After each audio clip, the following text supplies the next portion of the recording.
안녕하세요, 청취자 여러분. 오늘은 파탄잘리 요가 수트라 그 2권의 후반부를 좀 깊이 들여다볼까 합니다. 특히 28절부터 50절까지 내용이랑 또 주석서의 해석까지 함께요. 네, 안녕하세요. 이 부분들이 잘 아시는 야마, 니야마, 아사나, 프라나야마 이 네 단계잖아요. 근데 이게 그냥 보면 규칙 목록 같은데 주석서는 좀 다르게 해석하더라고요. 네, 맞아요. 단순한 규칙 따르기, 이걸 넘어서는 거죠. 아, 규칙 따르기를 넘어서 내면의 원리를 체화한다.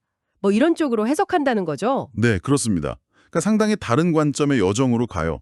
수행의 핵심 메시지가 바로 거기에 있는 건데 오늘 그 얘기를 좀 해보면 좋겠네요. 좋습니다. 그럼 그 핵심 메시지가 뭔지 바로 한번 시작해 볼까요? 야마, 니야마부터요. 네, 핵심은 표면적인 규칙 준수를 넘어서는 데 있습니다. 주석서를 보면 이 단계들이 단심히 하지 말아야 할 것, 즉 야마를 피하고 해야 할 것, 니야마를 실천하는 그런 수준이 아니에요. 아, 그 이상이라는 거군요. 그렇죠. 궁극적인 목표는 우리 내면의 아주 근본적인 운송수단. 이걸 이제 주석서에서는 혼체 또는 뭐 아스트랄체라고 부르는데 이걸 완전히 통달하는 거예요. 혼체요. 운송수단이라. 흥미롭네요. 네. 그래서 이걸 통달해서 모든 내적인 한계나 갈등 이런 것들을 그냥 근본적으로 녹여버리는 것. 그게 목표라는 거죠. 와, 시작부터 흥미로운데요? 그럼 먼저 야마랑 니야마, 금계랑 관계부터 좀 보죠. 수트라 2.3절 이후를 보면요. 야마, 그러니까 비폭력, 진실, 불투도 이런 것들이 그냥 도덕률이 아니라 더 근본적인 현실이랑 연결된다고요. 예를 들어서 무해함, 아힘사 있잖아요. 해를 끼칠 수 있다는 생각 자체가 망상이다. 뭐 이렇게 보는 건가요? 네, 그렇습니다. 이 주석서가 무해함을 설명하면서 해를 가할 수 있다는 그 생각 자체가 이미 분리되고 오염된 인식에서 온다고 봐요. 아, 인식의 문제다. 네. 근본적으로 보면 모든 건 하나이고 어떤 에너지인데 무언가를 막 파괴하거나 영구적으로 손상시킨다. 이런 개념 자체가 우주의 본성이랑 안 맞는다는 거죠. 그럼 진정으로 깨어나면 해를 끼칠지 말지 고민할 필요도 없어진다는. 그렇죠. 그런 해석입니다. 물론 뭐 그 경지에 이르기 전까지는 내 안의 공격성을 알아차리고 조건 없이 그냥 내려놓는 연습, 이게 중요하다고 강조하고요. 그렇군요. 그럼 훔치지 않음, 아스케아 있잖아요. 불투도. 이것도 해석이 깊던데요. 수트라 2.37절 주석 보면 단순하게 물건 훔치는 걸 넘어서 정신적인 도덕질까지 말한다고요. 이게 구체적으로 어떤 의미일까요? 좀 어렵네요. 네, 이게 결핍감하고 바로 연결돼요. 주석에서는 결핍을 느끼는 것 자체가 정신적인 도덕질이다. 이렇게까지 표현하거든요. 결핍감이 도덕질이라고요? 와, 네.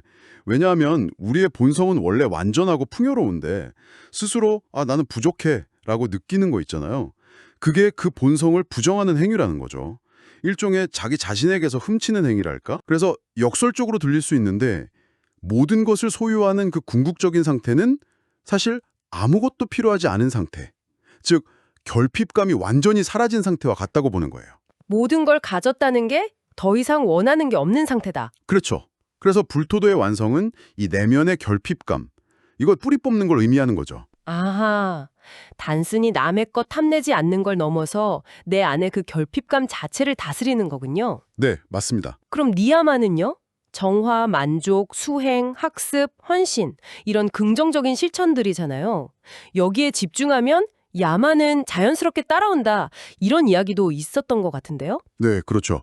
야마가 하지 말아야 할 것이라면 니야마는 적극적으로 해야 할 긍정적인 것들이니까요. 근데 자료에서 니야마 중에 목표를 정해서 구체적인 계획을 세우라고 권하던데 그 계획이 왜 그렇게 중요할까요? 계획. 그게 중요하죠.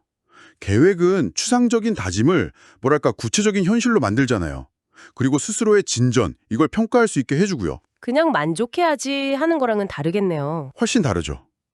계획 없으면 그냥 막연하게 흘러가기 쉽잖아요. 더 중요한 건 이게 수트라 2.33절, 34절에서 말하는 반대되는 생각 기르기. 비타르카 바다남이라고 하죠. 이거랑 직접 연결된다는 점이에요. 반대되는 생각 기르기요? 네. 요가 수행에 어긋나는 생각들, 예를 들어 탐욕이라든지 분노, 무지 같은 부정적인 상념, 이걸 비타르카라고 하는데 이런 게 딱 떠오를 때 그걸 알아차리고 즉시 그 반대되는 긍정적인 생각, 즉 니야마를 의식적으로 불러일으키라는 거예요. 아, 니야마가 그 반대되는 생각이군요. 만족, 자비, 탐구 같은 것들. 그렇죠. 바로 그 니야마들이 반대되는 생각들의 구체적인 실천인 셈이죠. 그러니까 부정적인 생각이 들 때 어휴 이런 생각하면 안 되는데 하고 자책만 할 게 아니라 네, 그게 아니라 그 생각의 에너지를 즉시 긍정적인 니야마 실천으로 전환시키는 거죠. 와 이거 되게 적극적인 방법인데요. 맞습니다. 그리고 주석서는 이게 얼마나 중요한지를 좀 강력한 비유를 들어서 설명해요. 암에 비유하거든요. 암이요? 네. 악에나 거짓, 탐욕 같은 부정적인 생각의 씨앗 있잖아요. 이걸 그 생각 단계에서 알아차리고 다루지 않으면 그게 점점 자라서 결국에는 심각한 고통이나 무지, 이런 암적인 결과로 이어진다는 거죠. 헉 생각의 암이라니? 무섭네요. 그렇죠. 암을 조기에 발견해서 치료 안 하면 생명을 위협하듯이 부정적인 상념의 그 뿌리를 초기에 뽑지 않으면 수행 전체가 실패할 수도 있다. 이런 강력한 경고예요. 와 정말 중요한 지적이네요. 근데 또 흥미로운 게 이 원리들을 통달하면 구체적인 효과가 나타난다는 수트라 구절들 있잖아요. 2.35절부터 37절. 완벽한 비폭력은 모든 적의를 사라지게 한다. 진실함은 말과 행동에 즉각적인 효과가 있다.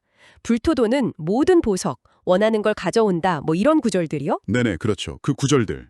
근데 주석서는 여기서 흔히 생각하는 그런 기적적인 능력과는 좀 다른 해석을 내놓는 것 같아요. 네, 맞아요. 주석서는 이 효과들을 주로 수행자 내면 상태의 변화로 해석하는 경향이 강해요. 내면 상태의 변화요? 예를 들면요? 예를 들어 모든 적의가 사라진다는 거 있잖아요. 2.35절. 이건 비폭력을 완전히 체화한 사람의 마음 안에서 더 이상 외부 상황이나 다른 사람을 적으로 인식하는 필터가 사라진다는 의미로 봐요. 아, 내 마음에서 적이가 사라지는 거군요. 외부 세상에서 적이 없어지는 게 아니라. 그렇죠. 다른 사람이 나한테 뭐 부정적인 에너지를 보내도 그걸 개인적인 공격이나 위협으로 받아들이지 않는 거죠. 그냥 저 사람은 저런 진동이구나 또는 저 사람의 선택이구나 하고 객관적으로 인지하게 된다는 거예요. 내면의 평화가 외부 상황에 흔들리지 않는 상태. 아하. 그럼 진실함 사티아의 즉각적인 효과 2.36 이것도 비슷한 맥락인가요? 외부 세계 이전에 내 안에서 먼저 나타난다? 네, 그렇습니다. 이 해석에 따르면 진실함은 우선 자기 자신에게 정직하고 투명해지는 거예요. 내 몸, 내 세포, 에너지, 감정, 생각, 심지어 내 안의 복잡한 요소들한테까지요. 내 안에서 먼저 진실해지는 거군요. 그렇죠. 이 내면의 완전한 진실함과 통합, 이게 이루어졌을 때 그때 비로소 그 에너지가 외부로 방사되면서 현실에 영향을 미치기 시작한다는 거죠. 단순히 거짓말 안 했더니 소원이 이루어졌다. 이런 식의 단순한 인과관계나 초능력은 아니라는 거네요. 네, 그런 해석은 좀 경계하는 편이죠. 그럼 불투도 아스테야가 모든 보석을 가져온다. 2.37 낸 것도 아까 말씀하신 결핍감 없음과 연결되는 거겠네요? 맞습니다.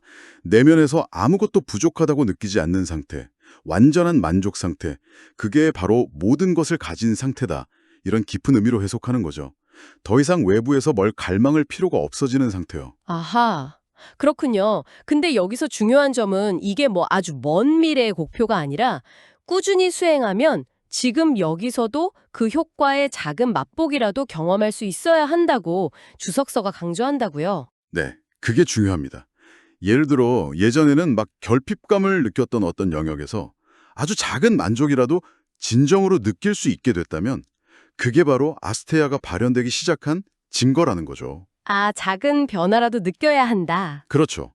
실제로 이 주석서를 바탕으로 실습한 참가자들이 뭐 특정 대상에 대한 적대감이 사라졌다거나 아니면 진실하게 자기를 표현했을 때 주변 분위기나 자기 에너지가 확 밝아지는 걸 느꼈다. 뭐 이런 사례들도 언급이 돼요. 그러니까 요가에 반하는 에너지가 내 안에서 하나씩 해소될 때마다 그에 상응하는 신성한 속성들이 비록 작게나마 자연스럽게 드러나는 걸 체험하는 게 중요하다는 거군요. 네, 맞습니다. 그게 수행의 실질적인 진전을 확인하고 계속 나아가게 하는 뭐랄까 원동력이 되는 거죠. 자, 그럼 이제 아사나하고 프라나야마로 넘어가 보죠. 수트라 2.46절부터 50절인데요. 여기서 제시되는 해석은 정말 우리가 보통 아는 요가 상식이랑은 상당히 다른 것 같습니다. 핵심이 육체 자세가 아니라 영혼의 자세라고요? 네, 그 표현이 정확합니다. 주석서에 따르면 여기서 아사나는 우리가 흔히 생각하는 하타 요가의 그런 육체적 자세만을 의미하는 게 아니에요. 그럼 뭘까요?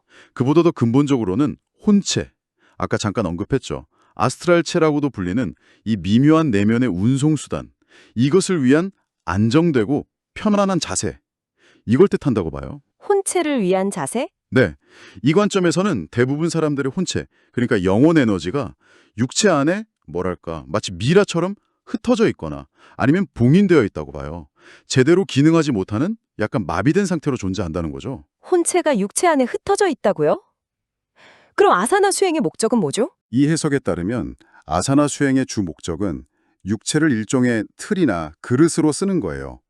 그래서 이렇게 흩어지고 비활성화된 혼체 에너지를 의식적으로 모으고 안정시키고 또 활성화하는 거죠. 아, 흩어진 걸 모으고 활성화한다. 네. 동시에 그렇게 안정된 혼체를 가지고 무한한 존재, 신이나 절대자에게 온전히 집중하는 상태를 유지하는 것. 즉, 육체적 안정은 이 내면의 혼체 자세를 잡기 위한 기반이 되는 거죠. 그렇다면 육체적 아사나가 아니라 이 혼체 자세를 통달하는 게 프라나야마, 즉 호흡과 에너지 조절로 이어진다는 말씀이시네요. 수트라 2.49절에 나오는 내용이죠. 네, 맞습니다. 보통은 호흡 조절, 프라나야마를 통해서 아사나나 명상 상태를 깊게 한다고 생각하는데 순서가 반대네요. 네, 이 주석서는 그 순서를 아주 중요하게 봅니다. 혼체를 의식적으로 하용하고 안정시키는 게 먼저라는 거예요. 그 결과로 호흡과 에너지, 즉 프라나가 자연스럽게 조절된다는 거죠. 아, 혼체 사용이 먼저다. 네. 반대로 아직 활성화되지 않은 혼체를 그냥 둔 채로 호흡 기법이나 에너지 조절만으로 영적인 각성을 이루려고 하는 시도는 효과가 미미하다고 봐요. 주석서에서는 이걸 비유를 드는데 마치 마비된 팔다리에 인공호흡기 달고 움직이기를 기대하는 것 같다. 이렇게요. 비유가 강력하네요. 혼체 자체가 깨어나서 활동해야 한다는 거군요. 그렇죠. 그럼 프라나야마는 의식적으로 막 하는 거라기보다는 혼체가 활성화되면서 저절로 일어나는 현상에 가깝다고 봐야 하나요? 네, 그렇게 볼 수 있습니다.